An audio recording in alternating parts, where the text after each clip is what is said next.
Accident nucléaire de Fukushima, plus d'1,3 million tonnes d'eau sont stockées au Japon, l'équivalent de 540 piscines olympiques.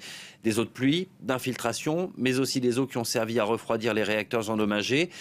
Des eaux bientôt relâchées en mer après avoir été traitées. L'opération devrait débuter jeudi et s'étaler jusqu'en 2050.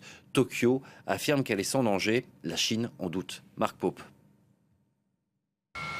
Peu importe les critiques, le gouvernement japonais persiste et signe.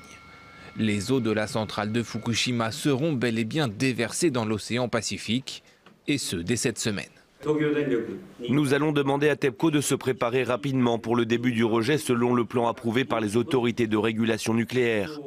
Le rejet des eaux débutera le 24 août si les conditions météo le permettent. Au total, 1,3 million tonnes d'eau doivent être rejetées en mer. Une opération qui devrait prendre plusieurs décennies. Tokyo affirme que le liquide a été filtré de ses particules radioactives et qu'il est inoffensif pour l'homme et l'environnement. L'AIEA a de son côté validé le projet, indiquant que l'impact ne serait que négligeable. Mais les pêcheurs du port de Fukushima se disent inquiets que cela ternisse l'image de leurs produits. La mer est notre lieu de travail et ne nous appartient pas, elle n'appartient pas au Japon. Elle est partagée par tous les êtres humains dans le monde entier. On a mis 10 ans à s'en remettre. Si l'eau contaminée était rejetée dans l'océan, tous les efforts produits auront été en vain. Je suis très inquiet. J'ai peur que cela ruine nos vies.